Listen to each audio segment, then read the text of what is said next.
బాబు జగజ్జీవన్ రావు అంటరాని సమాజానికే రాజకీయ దిక్సూచిగా మారడాన్ని కేవీపీఎస్ జిల్లా ప్రధాన కార్యదర్శి ఎండి ఆనంద్ బాబు తెలియజేశారు.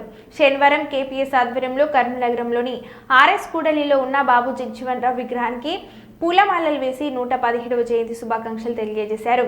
ఈ సందర్భంగా నాయకులు మాట్లాడుతూ ప్రతిభ లేక ఆధారపడే సమాజం అంటూ ఎగతాళి చేసిన వారికి ఎదురెళ్లి మెరిట్ ప్రతిపాదన చదువును పూర్తి చేసిన గనుడని అన్నారు. 78 సంవత్సరాలు జీవించిన బాబు జగజ్జీవన్ రావు పుట్టిన 28 సంవత్సరాలకే రాజకీయ అరంగేట్రం చేసిన లెజిస్లేటివ్ కౌన్సిల్ మెంబర్గా నియమించబడ్డారని అన్నారు.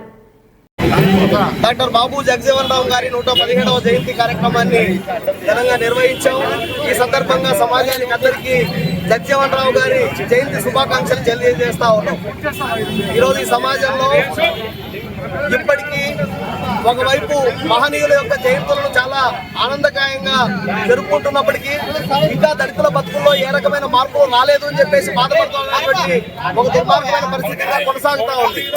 ఎందుకంటే ఇప్పటికీ కూడా ఈ జిల్లాలో, కర్నూలు జిల్లాలో ఇంకా అంటరానితనం చాలా జటిలంగా ఉంటున్నటువంటి పరిస్థితి కొనసాగుతా ఉంది. సాటి మనిషిని మనిషిగా ఉన్నటువంటి ఒక వ్యవస్థ కొనసాగుతా ఉంది. దాదాపు 99లో జస్టిస్ పున్నయ్య గారు మొత్తం రాష్ట్రంలోనే అత్యంత కుల వివక్షత ఎక్కువగా ఉన్నటువంటి ప్రాంతం ఏదైనా ఉందంటే కర్నూలు, అది 3వ జిల్లాగా ఉంది అని చెప్పేసి స్పష్టంగా ఒక నివేదిక ఇచ్చాడు. ఓ స్పెషల్ ఐఏఎస్ అధికారిని కేటాయించి ఈ అంటరానితనాన్ని సంపూర్ణంగా నిర్మూలించడం కోసం కృషి చేయాలని చెప్పేసి చెప్పడం జరిగింది. కానీ పాలకులకు ఆ రకంగా చేతులు రావడం లేదు. ఈ రోజు మహనీయుల జయంతుల నిర్వహణలోనే చాలా లోపాలు జరుగుతూ ఉన్నాయి. ఇక వాళ్ళు చేసినటువంటి ఆశయాలను పరిష్కరించేటువంటి లేకుంటే వాటి దారిలో పోయేటువంటి మార్గం అనేటువంటిది కనిపించేటువంటి సుదూరంలో ఉన్నట్టుగా కనిపిస్తా ఉంది. నేను తెలియజేస్తున్నది ఏమంటే ఈ 117వ బాబు జగజ్జీవన్ రావు జయంతి సందర్భంగా ప్రభుత్వం చెప్పింది ప్రిపరేటరీ మీటింగ్ వేసింది. ప్రిపరేటరీ మీటింగ్ వేసి ఆ ప్రిపరేటరీ మీటింగ్ కూడా చాలా లేటుగా వేయడం ద్వారా దళిత సంఘాలంటే ఆగ్రహానికి గురయ్యాయి.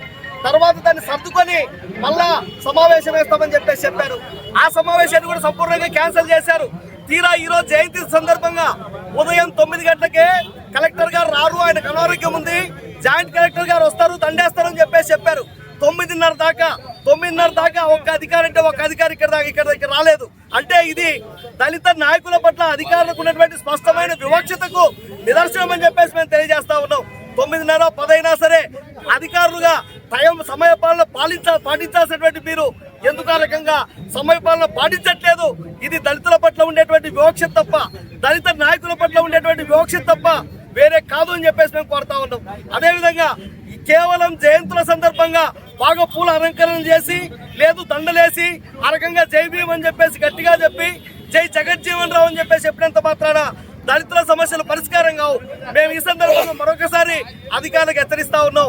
ఇప్పటికైనా మీరు గ్రామీణ బాట పట్టండి, సంక్షేమ హాస్టళ్లను పరిశీలన చేయండి, సమస్యలు ఉన్న వాటిపైన పరిష్కారం చేయండి.